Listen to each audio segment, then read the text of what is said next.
दिया था, परंतु आज हम एक बार फिर 2023 में क्या परिस्थितियां होंगी और वहां परमेश्वर क्या कुछ धरती पर क्यों दोहराएगा, इस बात पर हम प्रकाश लाने का प्रयास करेंगे। 10 दिन पहले की बात है, हिमालय की पहाड़ियों में 4 घंटे बर्फीली ठंडी ठंडी हवाओं में, जहां बैठने की भी सुविधा नहीं, जहां पर मनुष्यों की आवाजाही बहुत कम होती है, ऐसी जगहों का चुनाव करके हम अपनी टीम के साथ भविष्यवक्ता और प्रेरितों की एक टीम है हमारी, उसके साथ हम प्रार्थना कर रहे थे। प्रार्थना करते करते दार्शनिक अपना शरीर त्याग करके बाहर आ जाते हैं और वे हवा में फ्लोटिंग करते हैं और इस पहाड़ों के ऊपर जो बादल छाए रहते हैं उसके भी ऊपर वे चले जाते हैं। और ऐसे समय में वहां से जमीन को वे देखते हैं, जैसे हवाई जहाज की यात्रा से हम जमीन झांकते हैं तो वहां एक पृथ्वी का चित्र दिखाई दे रहा है, ग्लोब। और इस चित्र में पृथ्वी का जो गोल है जिसमें संपूर्ण धरती पाई जाती है, उसके उत्तरी ध्रुव के तरफ एक बहुत बड़ा पशु सोया हुआ है, एलिगेटर के समान, मगर के समान, या फिर बहुत विकराल मगर की तरह, और वो सोया है। कान दे लेना।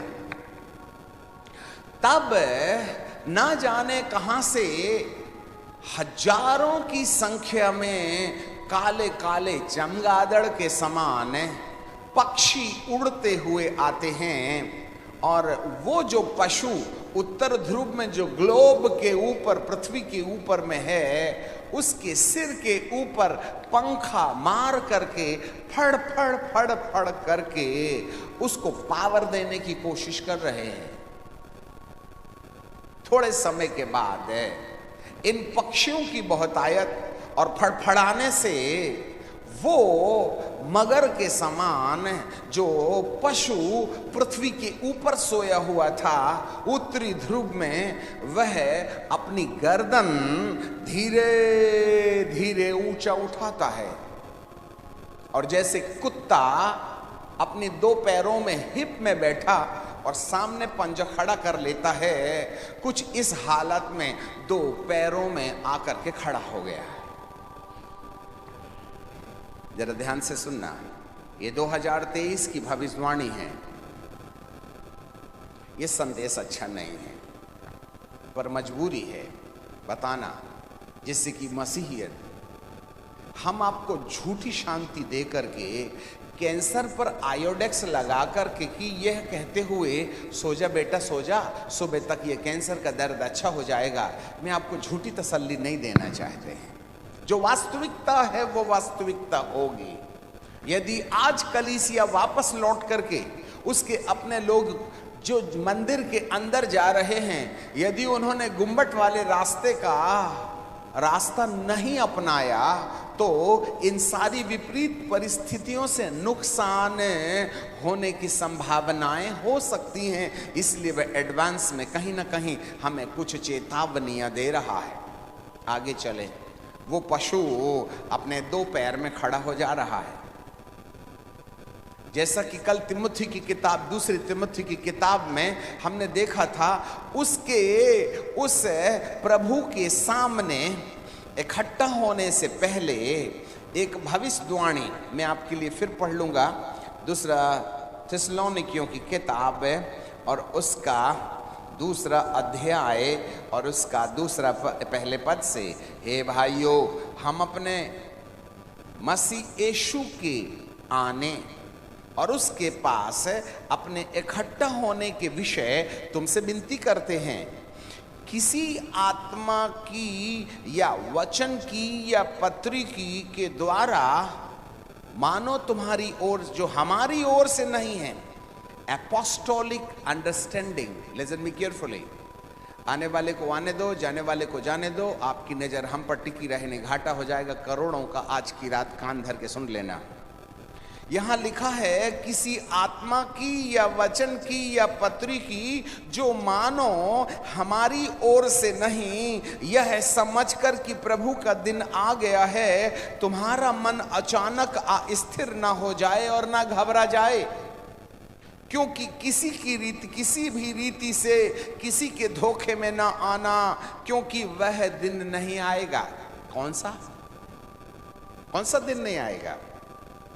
मसीह यीशु के दोबारा आने का और उसके पास इकट्ठा होने का दिन नहीं आएगा, जब तक कि अंतिम भविष्यवाणी पूरी नहीं होगी। यहां बाइबल का परमेश्वर कहता है, इस अंतिम भविष्यवाणी के लिए यह एक महत्वपूर्ण बात है, और वो ये है, किसी रीति से किसी के धोखे में ना आना, क्योंकि वह दिन ना आएगा जब तक वह धर्म का त्याग ना हो और वह पाप का पुरुष, लिसन मी केयरफुली, पाप का पुरुष और विनाश का पुत्र प्रकट ना हो। यही एक भविष्यवाणी है। एक विनाशकारी लीला धरती के ऊपर जो अब तक सोई हुई थी। अधलोक से असंख्य आत्माएं, लिसन मी केयरफुली, अधलोक से असंख्य आत्माएं बाहर आकर के पृथ्वी के ऊपर सोए इस ड्रैगन को जगा रही हैं, और 2023 तक उसके सिर और दोनों हाथों में पावर आ जाएगा। जरा कान धर के सुनिएगा, उसका इलाज क्या होगा। पाप का पुरुष और विनाश का पुत्र प्रकट होगा, और जो विरोध करता है, हर एक से जो परमेश्वर का पूज्य कहलाता है, अपने आप को बड़ा ठहराता है, यहां तक कि परमेश्वर के मंदिर में बैठकर अपने आप को परमेश्वर प्रकट करता है।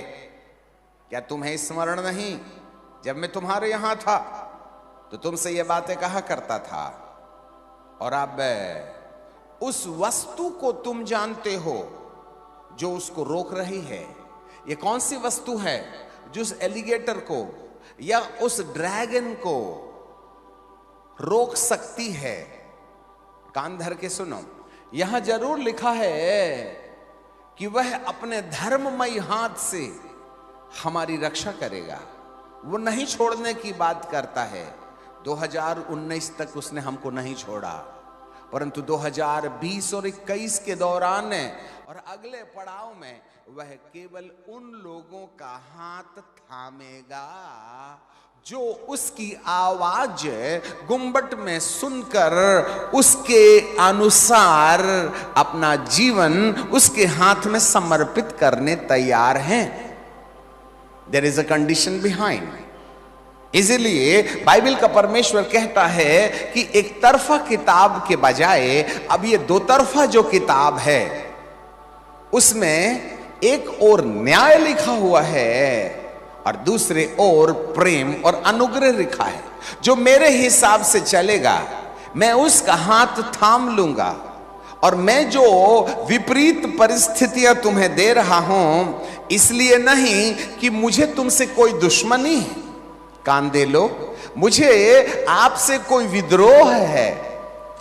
मुझे मालूम है, कोई ना देखे इधर उधर, मुझे मालूम है तुम कष्ट में हो, मुझे मालूम है तुम सताए जा रहे हो, मुझे मालूम है तुम जेल खाने में डाले जा रहे हो, मुझे मालूम है कि तुम अकारण सताए जा रहे हो, परंतु उसके पीछे परमेश्वर की क्या योजना है, वो ऐसा क्यों होने दे रहा है? इसलिए जिससे कि हम अब भवन के अंदर आने के साथ साथ गुंबज में चढ़कर उसकी आवाज सुनने के लिए अपने कान भी तो खोल लें कि वो कहता क्या है। ये पक्षी आकर के उस सोए हुए पशु को जगा रहे हैं और वे अपने दोनों पैरों के बल खड़ा हो गया। लिसन मी वेरी केयरफुली, कल क्या होगा 23 में। तब स्वर्ग से 2 सिंहासन उतरते हुए दिखाई दे रहे हैं। अब स्वर्ग से नहीं, माफ कीजिएगा, आकाश से 2 सिंहासन उतरते हुए दिखाई दे रहे हैं। अब जरा थोड़ा सा और ध्यान देना पड़ेगा।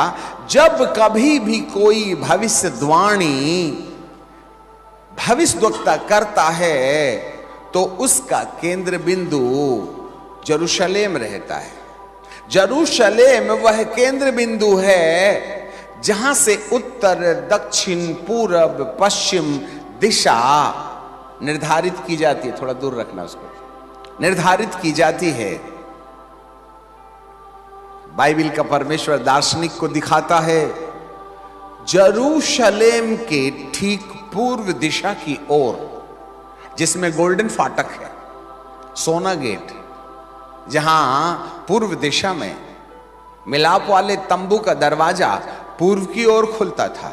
अदन के बगीचे से आदम को परमेश्वर ने पूर्व से निकाला था और सुलेमान ने जो मंदिर बनाया उसका फाटक भी पूर्व दिशा की ओर खुलता था, जिसको अब इस्माइलियों ने बंद करके उसके दरवाजे के सामने अरबियों की कब्रिस्तान और नीचे में अन्य जातियों की और उसके और ऊपर यहूदियों की कब्रिस्तान पाई जाती है, जिसके बाजू से यीशु गधी के बच्चे के ऊपर बैठकर यरूशलेम की ओर देखते हुए कहता है, हे यरूशलेम, हे यरूशलेम, कितने बार मैंने चाहा जैसे मुर्गी बच्चों को अपने पंख तले छुपा लेती है वैसे भी मैं तुझे छुपा लूं, परंतु तूने कभी नहीं जाना, इसलिए इस पत्थर पर पत्थर भी ना बचेगा जो ढाया ना जाए। ढलानू के पड़ाव पर कई माताएं यीशु के पास बच्चों को लेके आई। हे प्रभु, प्रभु कहते हैं मेरे लिए मत रो, अपने लिए और अपनी संतानों के लिए रो। आज बच्चा पैदा होता है ना तो कान में हाथ रख के पैदा होता है, क्योंकि मां ने गर्भ के समय 24 घंटे मोबाइल में बतियाई थी, तो डीएनए नहीं आएगा क्या? इसलिए दूध पीते बच्चे को मोबाइल दे दो तो चाहे कितना भी भूखा होगा, सिसक सिसक के वह पर्दे की ओर झांक करके कहेगा टेंशन नहीं, दूध भी नहीं मिलेगा, इधर तो जान वापस लौट आई है। और हम अब मैं कौन सी परिभाषा दे दूं ऐसे माँ